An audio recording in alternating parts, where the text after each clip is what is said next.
How long have you been watching me for her? Only since you've arrived in the city.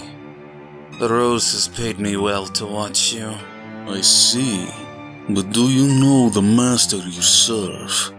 Do you know the Pale Woman, or her hatred for failure?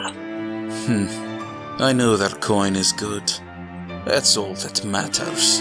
Why don't you let me tell you a tale about the woman who is going to take your life? At least you'll know who took it from you then. The name you seek is Leblanc. She is known as the Pale Woman. No one remembers her real name. Perhaps, after all these centuries of mimicry and deception, even she does not recall. Described only in soft whispers, the altar you now find yourself in service of has existed for longer than even the founding of Noxus. Initiates of the Order of the Black Rose have schemed from the shadows since before the time of the Iron Revenant, who raised the immortal bastion from nothing, drawing to their ranks the nobility, the rich, and the powerful.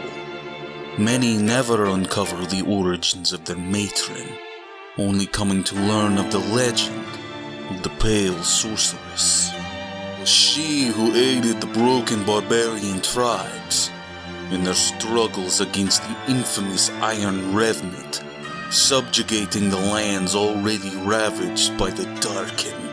Even today, his name is whispered in fear by those of the Order. Mordekaiser. Uniquely skilled among the Revenant's inner circle, before she betrayed him, the sorceress pledged to neutralize the immortal bastion. You see, it was the very source of his power. A well of death, deep within its walls, fueled his nightmarish empire. As the barbarians built an empire in the shadow of the bastion, they failed to realize that the arcane secrets hidden within had all yet to be locked away. Gifted in illusion, the sorcerer's greatest trick was making Noxus forget the dark power, toiling at the heart of its own empire. Then, during the Rune Wars, our existence was wiped away from the pages of history. Not my pages, mind you, but to everyone else, it was as if the Pale Sorceress had never even existed. The Order of the Black Rose now exists to further the interests of those who wield such magics, fighting among one another for influence in games of intrigue and conquest, both in the Noxian capital and beyond its borders.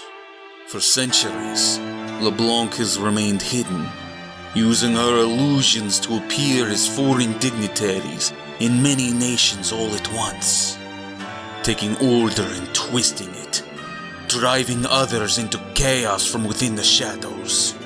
Warren Darkwill was no different. Though the Order of the Black Rose aided him in his bid for the throne, he refused the counsel of their hand-picked advisors. Payment was due, and retribution was to be the price of Darkwill's arrogance. Manipulation of a young noble named Jericho Swain would be the Pale Woman's weapon, exposing the Order and leading to many of the most prominent conspirators' execution, including her own. Leblanc took a once level-headed Darkwill and drove him into becoming paranoid and fearful of his own mortality. Whispering from the shadows, she promised him the secrets of immortal life, slowly poisoning his mind, even as she empowered him. Under his corrupted rule, the Noxian reverence of strength became something far more sinister. Together, they ensured Swain's legend would end on the battlefields of Ionia. Swain, however, did not allow this to stop him. and after becoming newly emboldened by forbidden lore from within the immortal bastion, turned his plight into enough power to seize the throne. After centuries, Leblanc had finally met a worthy nemesis. Your master's actions have pushed Runeterra to the brink of all-out war countless times. In the wake of these conflicts, the darkest magic has begun to spread once more, circling around Noxus like a vulture ready to pick a corpse clean. Whether Leblanc is truly some pale sorceress who betrayed the Iron Revenant, or is just another hollow reflection, her influence reaches far and wide, like the roots of an ancient tree. Surprised to see me? Never. You like your shadows, but you've always been fond of the performance. LeBlanc. Tricky, aren't you?